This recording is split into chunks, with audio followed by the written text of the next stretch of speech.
We can get started.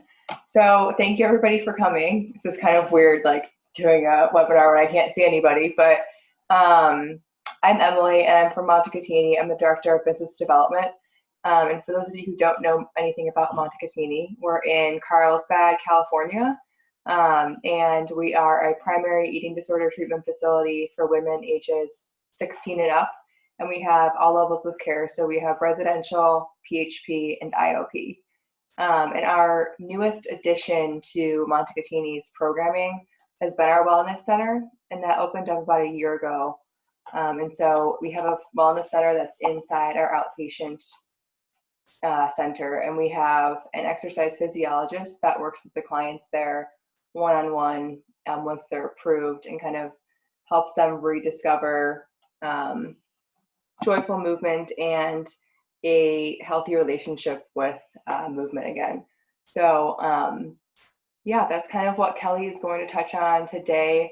And she'll kind of explain like how this topic came about and kind of the backstory behind that. But Kelly is our lead therapist here at Montecatini. So she does a lot with our clinical director, Nancy. And she's been here for 4 years and is really passionate about the movement piece of eating disorders. So I will let Kelly take it away. And if you guys have questions, just type them in the chat box, or you can save them at the end, like I said. And thank you all for joining. All right.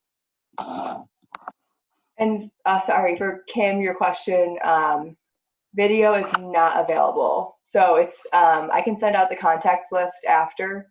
I'll send that out with the evaluation form for who attended the meeting, but yeah, the video is not on for other people.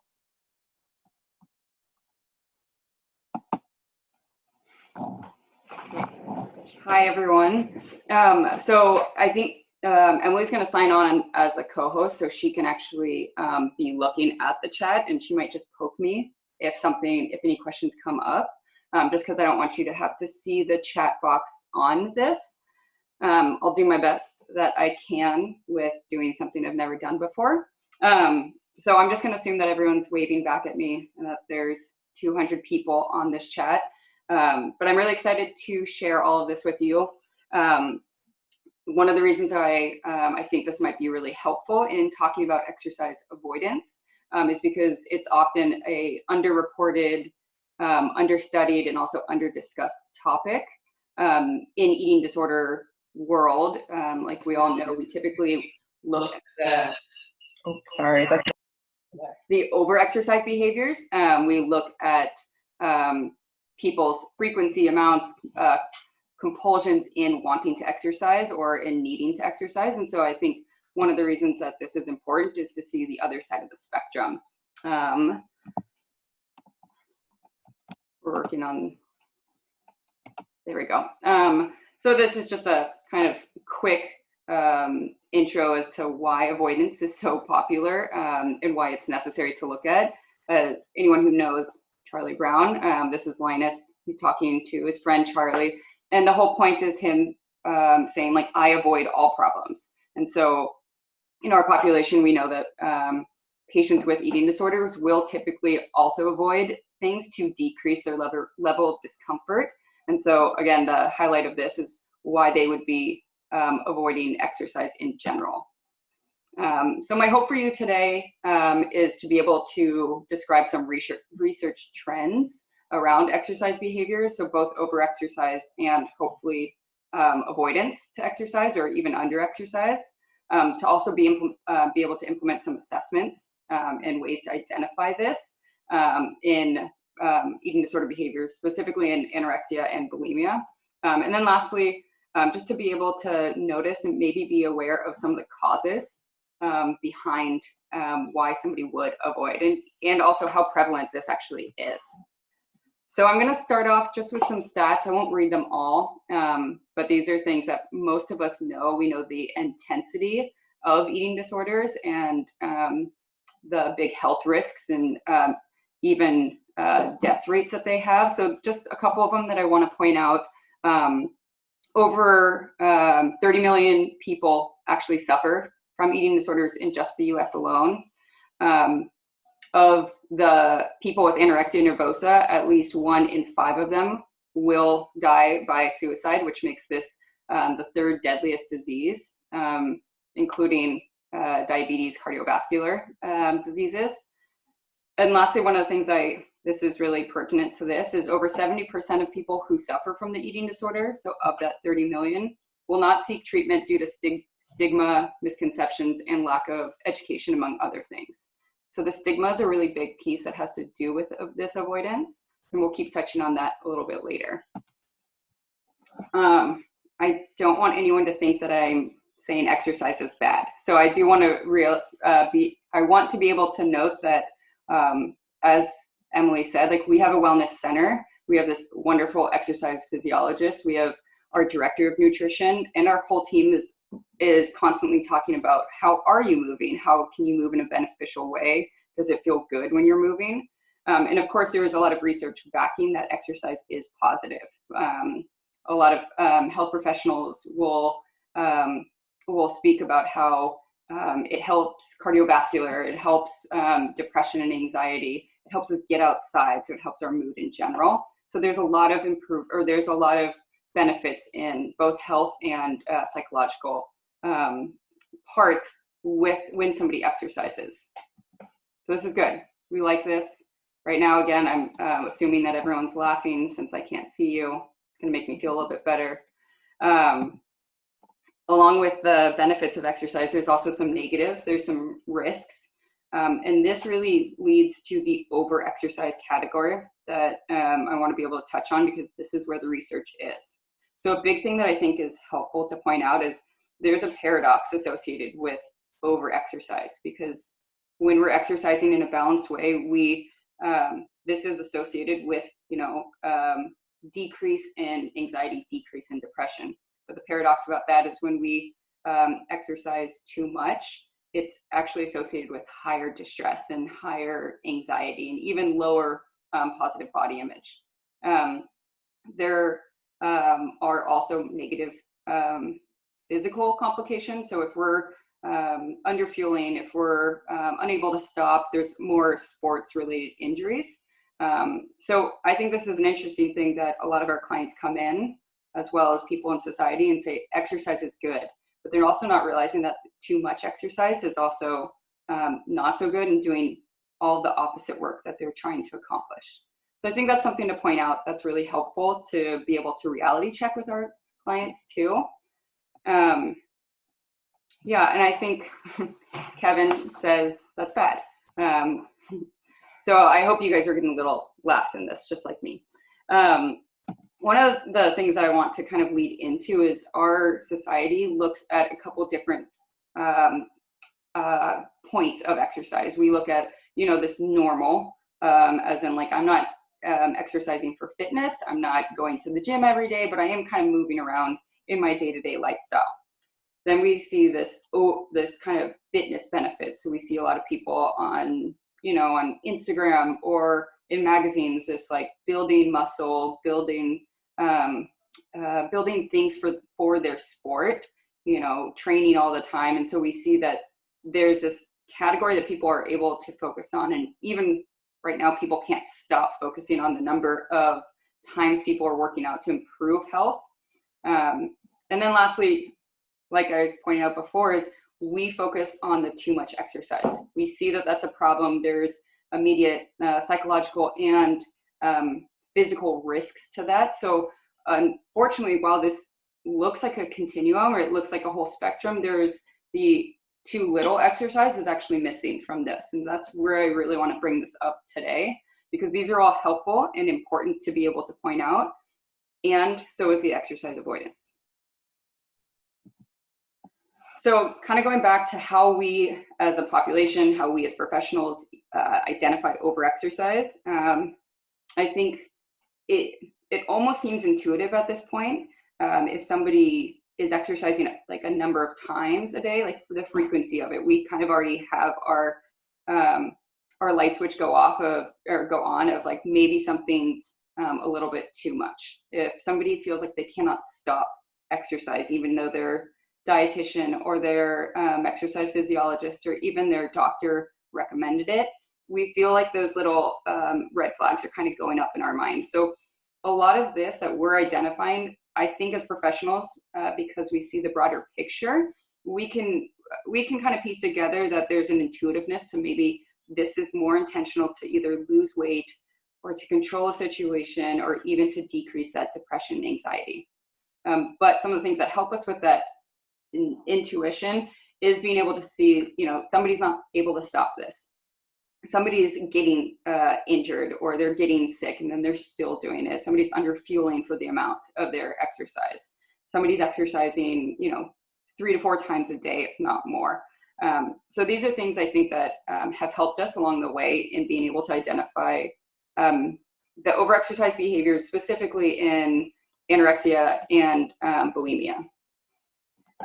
There are some assessment tools that are being used. One of them is the obligatory exercise questionnaire. The other is the compulsive exercise test, the CET. Female athlete screening test is specifically for female athletes, not usually used with the general population. And the eating disorder or the eating addiction inventory. So one of the things I really want to point out for anyone who hasn't seen all of these tests or any of these tests is the first one is more focused on frequency. So the time spent thinking about exercise, the inability to stop exercise, and also the fixation on it. So the intention behind it, the compulsive thoughts behind it. The compulsive exercise test, again, is focused on the compulsivity of how much we want to exercise, how exercise makes us feel, how often we're doing it. The female athlete screening tool is really interesting for athletes because it's pointing out what's our intention behind doing our sport, what's our our certain tendencies, such as orthorexic thinking, such as how we're trying to control our weight, even though it's exercise or our job-related activities. So we're kind of seeing in all of these that they're looking at the frequency. How much are you exercising? How often? So that we can identify just those things that we listed before. I have an example of the eating addiction inventory. Let me see. There you go. And I just want you guys to be able to kind of see and conceptualize these questions, how important it is in my life, how I feel if I miss an exercise, if I cut down, what happens emotionally. And what I do want to point out is that these are helping label the overexercise with the strongly agree answers. But for somebody who might be under exercising, exercise can actually be a very important thing in their life. They can still have conflicts that arise when they don't exercise. They may not be using a way of exercise that's changing their mood, but that doesn't mean that there's a reason behind this. And I guess what I'm trying to say is that there's so much movement towards the overexercise that even in a lot of these assessments, we're missing the other side. So again, just kind of these assessment tools are really focusing on the thoughts and obsessions around exercise. And unfortunately, we're focusing more on the frequency, the time spent, the patterns of exercise addiction, what some people call this exercise dependence. So these are really beneficial tools. We use them. We use them when kind of a pre and post, even when people are coming into the wellness center. And we're trying to see if there's more tools in order to identify the avoidance side of the spectrum as well. So our identification that we have kind of come together with exercise avoidance is very similar to the overexercise. So with overexercise, it's the frequency. With underexercise or avoidance, it's a pattern of time. So if you can imagine the diagnosis or the criteria of eating disorders, there's a pattern of time.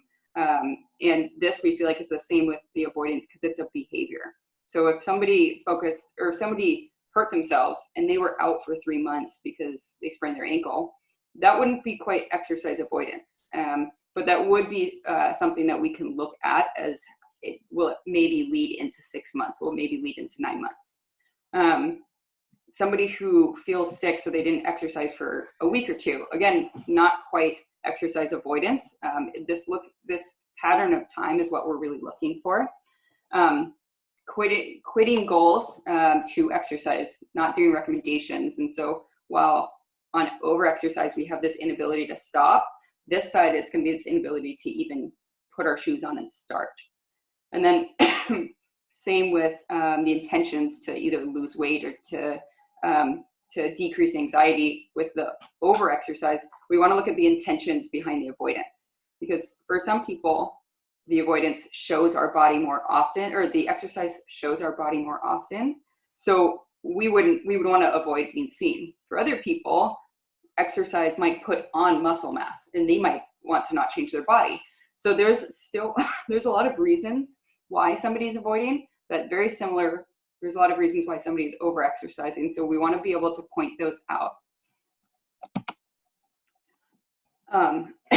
As I mentioned with the avoidance and intention behind it, we know that eating disorders are the very core of them are associated with negative body image, and as are these avoidant behaviors, as we can see in a lot of just our society, the negative body image, the weight concerns, the body concerns. And like I pointed out, that some of these avoidance behaviors are to not want to change our body, not gain weight, and others are to not be seen. Other eating disorder relation here is this avoidance to all things. And I think that Charlie Brown picture is a really good example that while some people avoid conflicts, a lot of people with eating disorders will avoid food, sex, water, communication, being seen outside, as well as conflict. So the avoidance piece, I've heard many times that people call eating disorders an avoidant disorder or a communication disorder. And I think this really speaks to the fact that like avoidance is a crux. And so it makes sense that we would use it in other places. So assessing for avoidance, and I want to go back to this is really just breaking down that the identification that we were talking about before. I think that when we are looking at these things, so when we're looking at this 3 months, we're looking at, whether it's 6 months or even a year, we want to see this time period of where the exercise has decreased and also why. So I think good examples are, yes, in the first part of this 3-month period, I got injured, but maybe did I keep going after my injury was healed? Or maybe did I keep using my injury as a reason to not exercise? So being able to see and really examine where this exercise decreased. Was it after somebody finished their sport and they were an elite athlete? Did they not really know how to go back out and kind of self-regulate if they didn't have a coach yelling at them? Did they stop because they had a coach when they were younger that would just scream at them and wasn't fun anymore? So being able, in many ways, what we do is we create a timeline and being able to look at where did it start decreasing. And I think a good example actually of this is I have a client right now who in her timeline, she shows like I jumped from swimming and then I jumped to basketball and then I jumped to running. And one of the things that we can also look at is the exercise might have kept going, but the exercise around a certain sport decreased. So she didn't just jump to swimming. She left swimming because she had a terrible experience with her coach. And then she went to a new one. And then she realized she wasn't very good at that. So then she went to this next one. So all of those thoughts and patterns, the mentality around disliking one, not feeling good around another, that can help us get this broader picture of why somebody would maybe kind of, I guess, flatten out the curve a little bit, kind of decrease their exercise as time goes by. So another thing is this intention behind not exercising. I think an interesting thing is we can pretty commonly associate there's some intention of improved body image, some weight loss, some perfectionism around our body when we're over-exercising, and we have those clients that are over-exercising.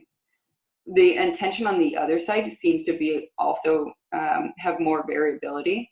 So like I said before, there's somebody who they can they think that if they exercise, they're actually going to gain weight. So they don't want to do that. There's somebody who liked their body before, but their body image dropped when they were in their sport, when they stopped their sport. So the intention can be, I don't want to be seen by the people who I used to play or ride or whatever with, because I'm not the same. You know, and there's a lot of, I think there's a lot of in-betweens as well, as it's not as weight loss driven, or it's not that that clear.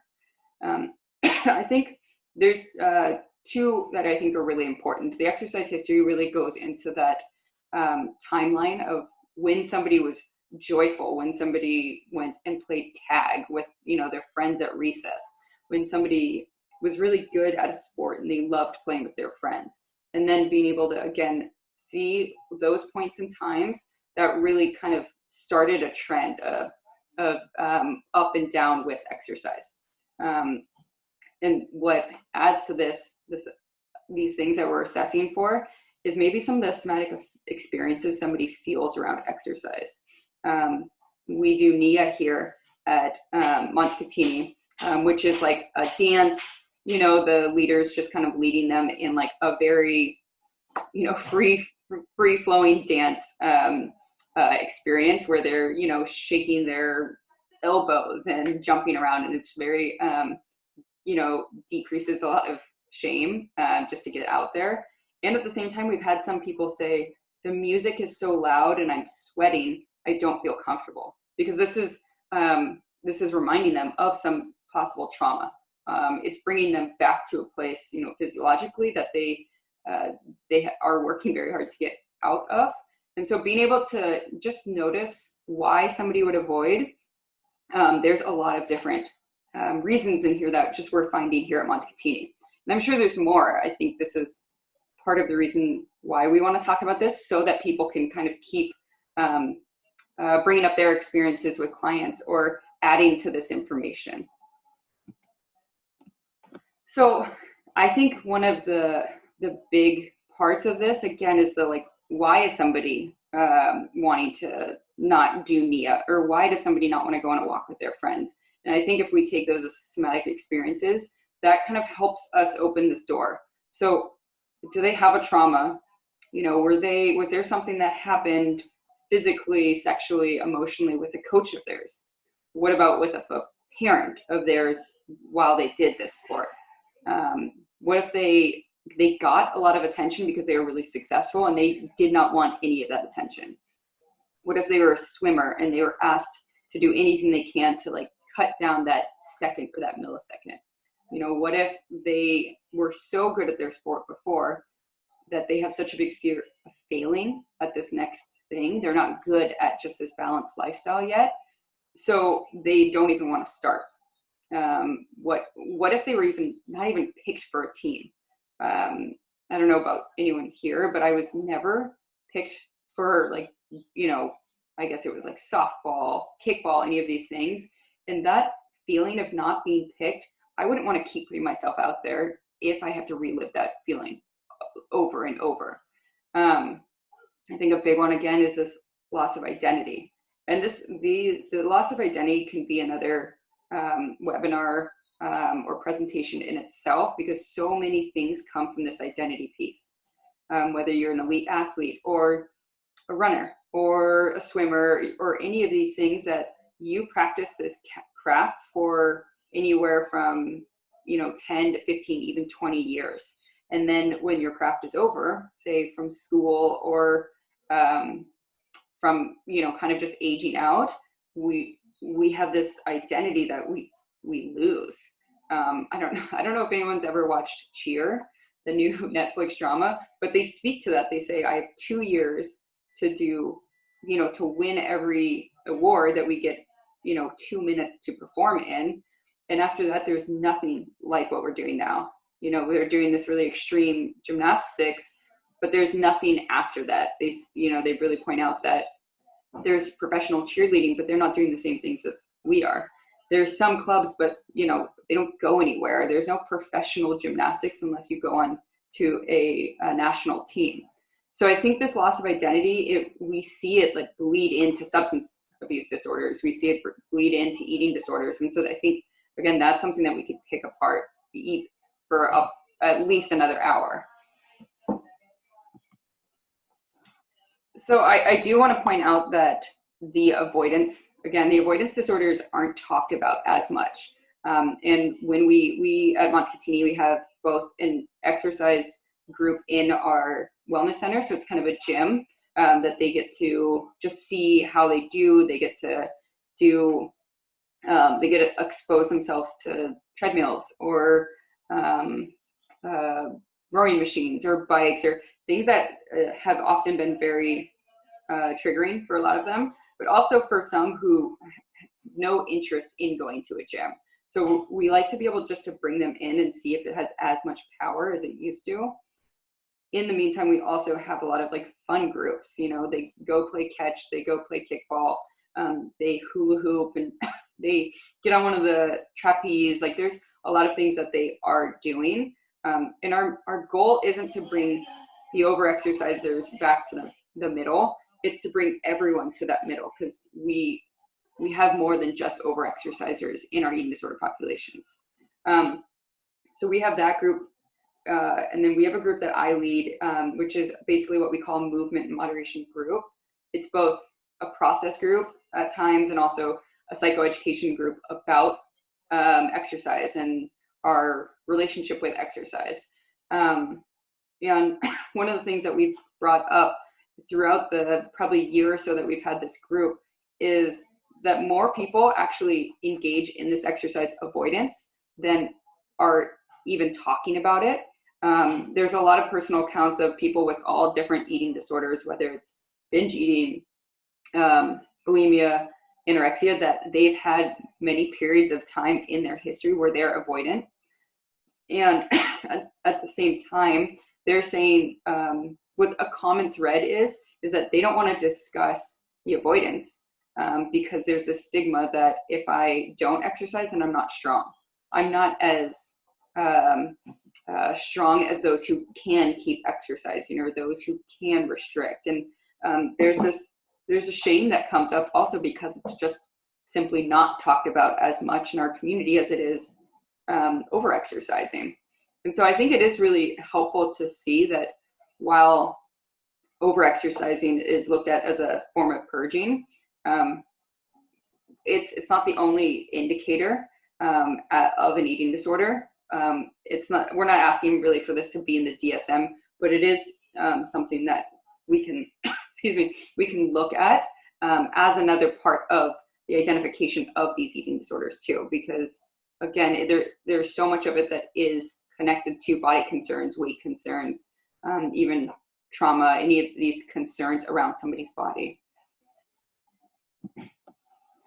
So one of the things I think is really helpful, I'm sure actually a lot of people have heard this from the direct accounts from their clients, but in a group where I have the privilege to talk specifically about avoidance, to really work on like decreasing exercise shame in a group setting.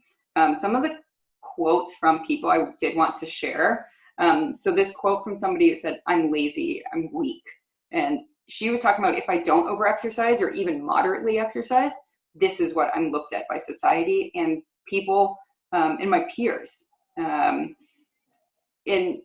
In kind of the same breath, this idea that restricting exercise is not the same as restricting food, because if you restrict food, you're powerful. You know, you can accomplish this goal, you're strong. If I avoid exercise, we're going back to this weak. I can't get up rather than I can't stop I can't stop exercising. I think these are really important connotations too. This like, I'm strong, I'm powerful if I over-exercise, and I'm lazy and I'm weak if I don't. And these are really supported, unfortunately, by our society right now. And this kind of stay-at-home thing with all these people are just exercising nonstop, that message of why can't I just get up and do what they're doing keeps getting ingrained in there. So what we're starting to see is some stigma or some shame continue to build if it wasn't there already. Another important quote that I think was really it was relatable to everyone, but not everyone talked about it until this person said this. She said, if I'm in a smaller body, but I don't exercise, and I go to the doctor's office, they tell me I'm healthy. If I'm in a bigger body, and this person has been in both sizes, if I'm in a bigger body and I don't exercise and I go to the doctor, they tell me I'm unhealthy.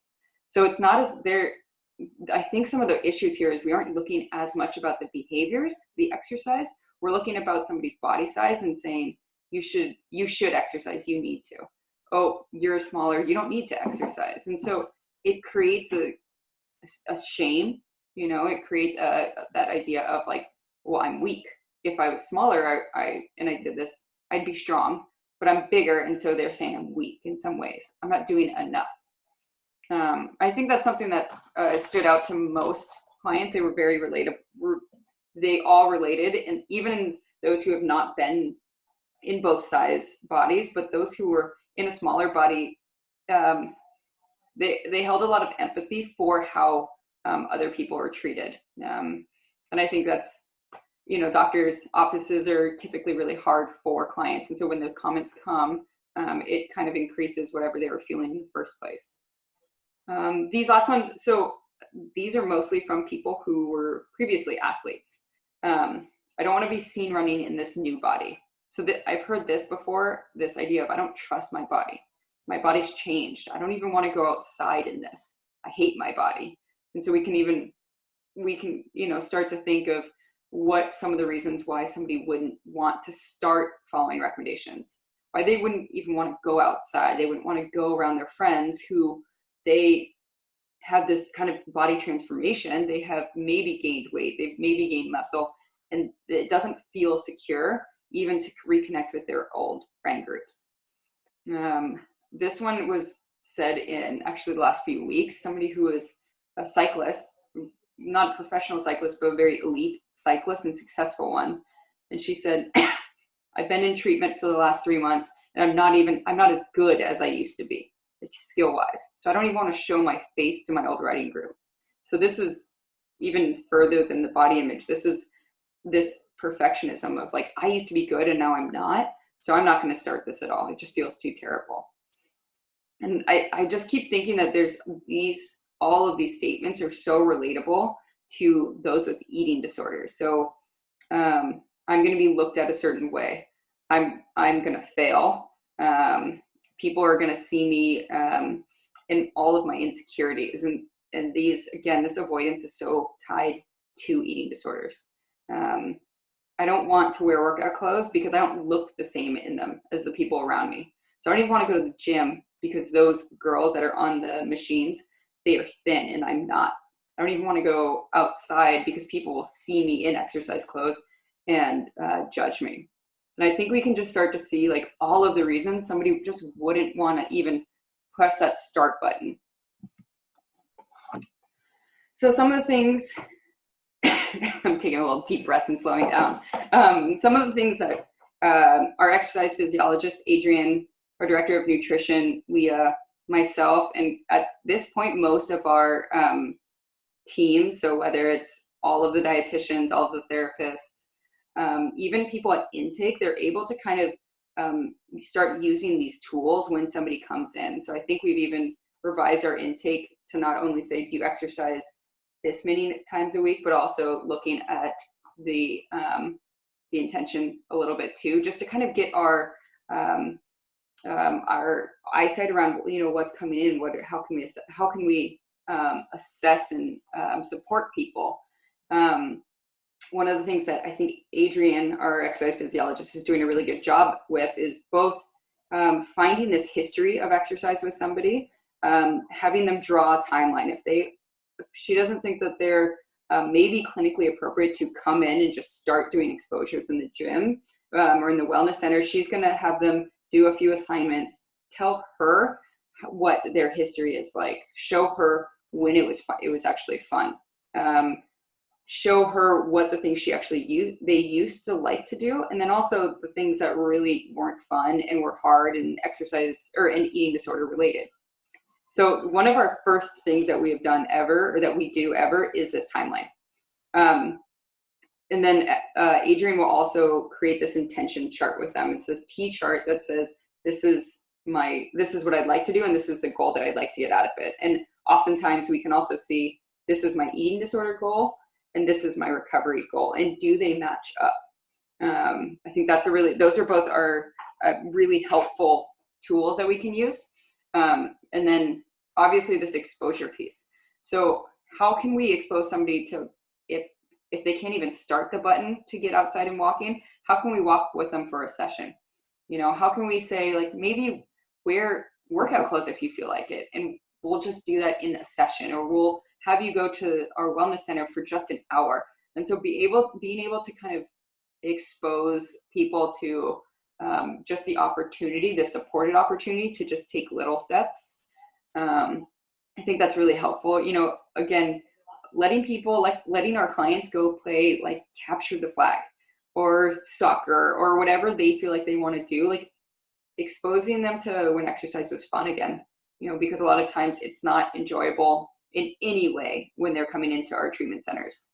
I think clinically we start, and in their dietary sessions, we start discussing their identity with this exercise. So who they are as an athlete, or who they are as somebody who exercise, and then who they feel like they are if they're not. And so I think these are some of the biggest tools to just get somebody kind of speaking about it, get somebody being willing to look at this as either a problem or something they want to work on, and also getting people to incorporate some patterns of change. Some more awareness, some more insight into their intentions, just really starting the process around movement in general. One of the biggest things that, and I'm not sure if anyone has a significant interest in exercise avoidance. Myself, Leah, and Adrian have all really been discussing this avoidance piece for about 2 to 3 years now. And unfortunately, the one thing that we kind of kept running into is there's no research on avoidant exercise and eating disorders. If you're searching exercise avoidance and eating disorder behaviors, the only thing that's really coming up is this generalization, or this kind of judgment of bigger bodies and cardiovascular issues in people who don't exercise. But that's not really that's kind of like a long-term consequence, and we didn't even say bigger bodies. And so there's just not a lot of research into why would somebody avoid, and how do people with eating disorders avoid, or how does it show up? And so one of the people that I think was really kind of leading this topic is Francie White. I think she published this article. I have it in this if you'd like to, or I have it on the next slide if you'd like to look it up. But she published this article back in 1996. And one of the things Francie talks about is actually naming it as a syndrome. So she names it exercise resistance syndrome. So we look at the issue why somebody would not exercise. And she looks at, what she does is she talks about the somatic experience. She doesn't talk about it as much in her research, but this importance of a timeline, importance of joyfully moving. And this is a great podcast to listen to. And this is her research article. What I do want to point out is, there's a lot of different terms for the word, for the over-exercise. There's exercise dependence, there's exercise addiction, there's over-exercise, there's excessive exercise. And, it shows like how much people are talking about this over-exercise. In terms of exercise avoidance, we have Francie's exercise resistance syndrome, and then nobody's talked about anything else. So we, as a team, I remember Leah and I were kind of trying to think of what would we call this if we want to go along with this exercise resistance. And resistance is a really helpful word in our community, even in therapy. If there's a resistance, it's kind of a clue for us that something else is underneath it. And at the same time, resistance feels a little bit harsh. And so it doesn't feel like people are totally resisting exercise, like if they resist treatment, it feels like there's an avoidance there. And so in many ways, it's kind of like naming exercise joyful movement. We're kind of softening it a little bit. Those are things I actually want to point out, is that we have all of these options and all of this discussion on this overexercise. And here right now we have Francie, and we have the stuff that we're bringing up. I would love if anybody else can find anything else. We just always want to be having more information around this. One of the clients here said that her husband was previous an athlete, and he's struggling with this identity place as well. And so he went from playing soccer to now he feels there's not too much. And she asked if there's any books or papers or any information that we could give him. And at times I even feel like I'm at a loss because it's just not there yet. And I think Francie really opened the door for a lot of these things and paved the way, but we definitely need more. And so anyone who wants to start up that project of research, I think that would be so helpful and such a great idea. And kind of our thought behind it is that with research, I think we could do it here, and I just don't think that's probably going to happen. But there needs to be more discussion on just on avoidance, and more information on what the reason behind somebody would avoid. There needs to be more assessment tools. As we talked about, those assessment tools are really great, but they're missing 50% of it. We're missing the under exercise part. There needs to be more information on immediate medical complications. Like I pointed out, when I look up exercise avoidance and eating disorder behaviors, there's these like long-term cardiovascular issues. And one of the things that I think is really helpful to look at, that Adrian actually points out, is what the impact is on our bodies when we go from 0 to 100 with exercise. From somebody who hasn't been exercising for, maybe 6 months to a year, and then they jump on and they start, running 6 miles. Like, there's some physiological impact there that I think is really helpful to look at. Same flip side, if they were exercising so much and then they stop, some of the things that are coming up in our field is like possible POTS, which I know is something we don't diagnose until somebody's in recovery, but there's a lot of POTS symptoms when somebody has gone from this complete over exercise to almost nothing at all. I think also, lastly, there needs to be more information in order for us as professionals to gain more awareness into this as either a syndrome or a symptom, whatever we want to call it, but it's just that it's the behavior we're looking at, and this information will help us see all of the things underneath that behavior. So it gives us a little bit of a clue. Hopefully more information will give us all more insight and more clues as to the reasons and the intentions behind these symptoms. I believe that's it, and I know I sped through that. But if you guys have any questions, I'd love to be able to answer it.